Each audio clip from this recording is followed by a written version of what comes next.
Welcome to Zonk.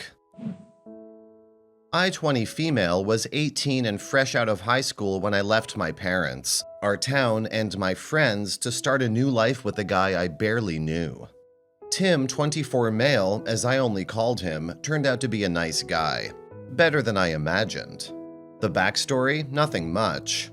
My parents wanted me to go to college, graduate, marry, and have kids. But I didn't want that white picket fence life. My resistance and displeasure were shunned.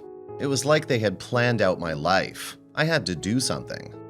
Tim and I had been dating online, and when the time was right, I told him I wanted to come and live with him because my parents were mistreating me. He encouraged me to come and even sent me transport fare. I loved living with him, although I didn't love him. He was likable, and I took to him fast. After the first year, Tim started pestering me to get a life. He claimed he wanted the best for me. He wanted me to have a life that I would be proud of. He said he didn't mind assisting me financially if I wanted.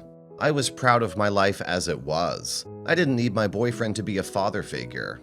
Well, he insisted, and I had no choice but to get a job. Later on, I told him I had gotten a job at a bar, and he became angry. He told me that wasn't what he meant when he told me to get a life. That he thought I would choose to further my studies. Ha, in his dreams. I refused to live a conventional life. We quarreled over my job for weeks, and during those weeks, I found comfort in one of my colleagues. She was a fellow barmaid, curvaceous and pretty with a sassy mouth. She made my heart throb in a way it never did. What I felt for her was foreign, and I tried to resist it, but I failed. Tim and I made up, but what we shared never halted the growing bond between my colleague and me. Then one night, I had slept over at her place and we finally acted on what we felt for each other. I had a good time and swore to make it a habit. The feeling was mutual. After that day, we became a thing. I was doing a good job at keeping our relationship secret until my boyfriend stormed the bar one evening. I asked him what was the problem, and he yelled at me to stop pretending I cared. I was still wondering what made him mad when he shouted that he knew that I was cheating on him with my colleague. I couldn't believe he knew. I asked him how he found out, and he told me she had told him. Surprisingly, I didn't feel betrayed. I felt relieved and confessed it was true. I told him I didn't think I was straight and wished to call off our relationship. He went livid with anger. Good thing the security walked him out before he did any damage. When I arrived home, I took my things and went to stay at my colleague's place. The next day, my parents arrived at the bar. They told me my boyfriend had told them what I did, that they were embarrassed and that I was a disgrace. When they finished, they left. A few weeks later, I had a little quarrel with my girlfriend and she threatened to frustrate me. She sent me out of her house. I started sleeping at the bar, and suddenly our boss called me, gave me my paycheck, and told me not to return the next day. I cried and begged, and when I got too loud, he had the security escort me out. Update. Hi people, I've been out of a job. My life is a mess right now. I've moved to a shelter because nobody wants me. I hate it here. I hate my life. I blame my parents and my boyfriend for this. If they had just let me be, it wouldn't have come to this, but I'll be fine, hopefully. Story 2. For context, the cheating I did was not what society called cheating. It was online with a coworker talking about family, friends, and life events. Yes, it's not normal cheating, but I'll be calling it cheating since I agree. I dated my boyfriend for almost 5 years. When things were great, they were amazing, but we both had hot tempers. When he was mad, I was mad, and vice versa. Throughout our relationship, I felt a lot of stress from the people around my boyfriend. Everyone said we wouldn't work out, and they always made passive-aggressive remarks about me, about how I wasn't good enough. From his family to the people at his school, I felt a lot of stress.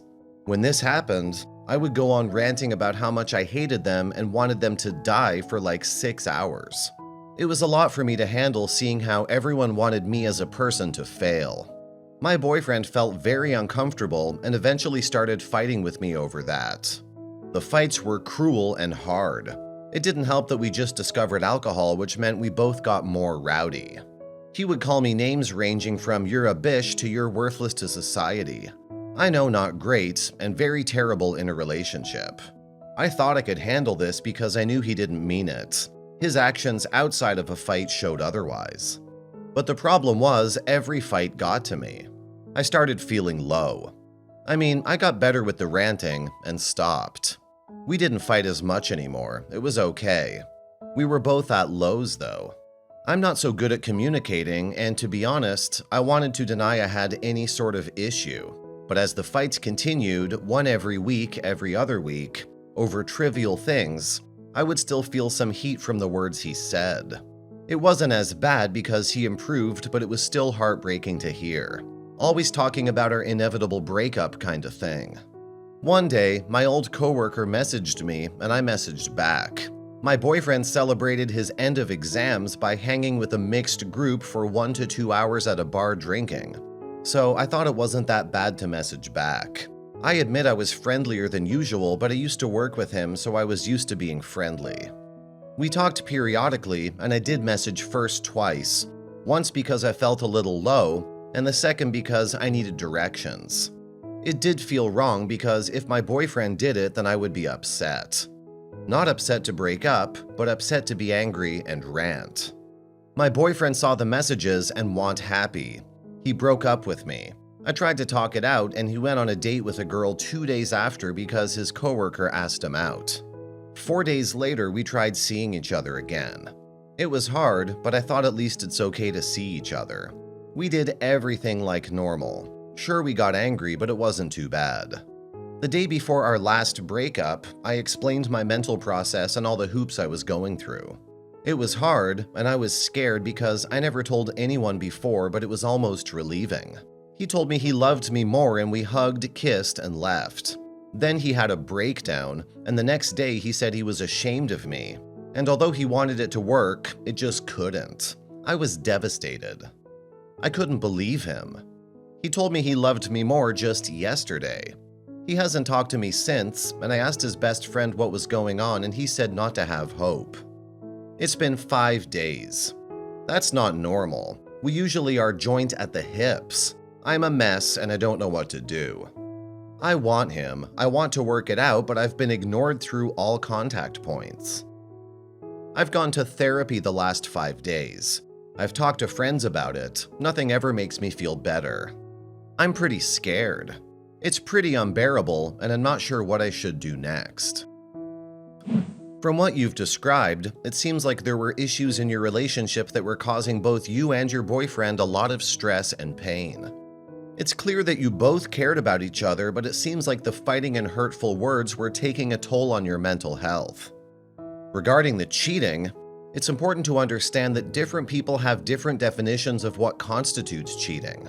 It sounds like you acknowledge that what you did was not appropriate and you're taking responsibility for your actions, which is a positive step. Comments. You can't make someone be with you. He's decided he's done. You have to let him go. Try focusing on yourself for a while, getting a handle on your own issues in therapy. Yikes, you two sound toxic for each other. I'm sure the breakup sucks now, but it seems like it might be good in the long term. Hope it gets better for you.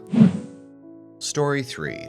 I just felt like getting this out there. I'm stuck in a stupid loop and I'm essentially not strong enough to cut it off.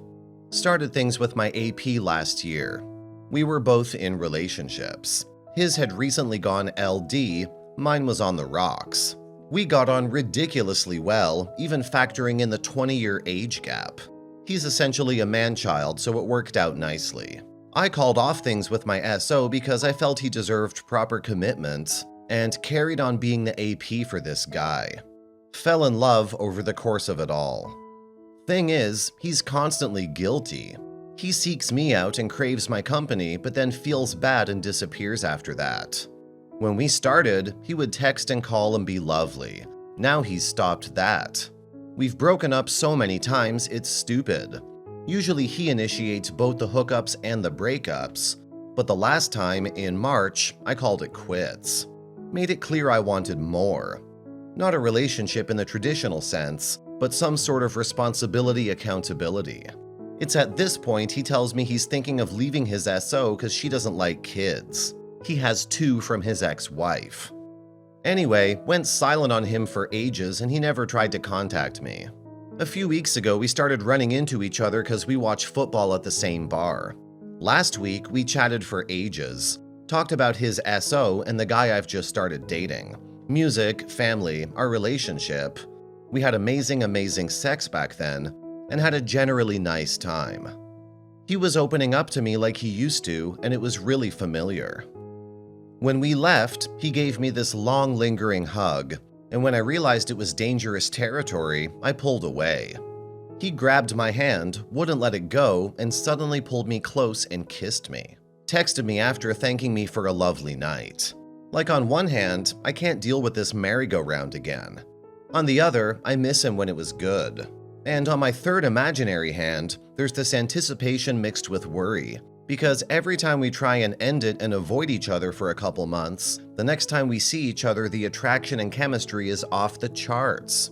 So I want to start up again, but I also don't, because bullshit is not fun. His girlfriend will be here for 2 months in a week. Gotta have to hustle to avoid them. Comments. I'm no good to you for the feeling side of things, so I won't even attempt it, lol. But this AP is no good for you. The hot cold guys live for drama and attention, and I find it really annoying. I straight out ignore this behavior. The first time it ends, that's it. I just leave and ignore the crawling back. My advice would be to ignore him and distract yourself with someone else for a bit. It's amazing how quickly a new AP can get you over an old one. Again, YMMV, as I stay well away from getting attached to APs. Don't do it. I deal with the exact same thing with my AP. It seems like it's going to be fun till you reach out to him the day after and realize he's still pulling the same bullshit and won't even answer after all you did for him. It's like a game to these men, I swear.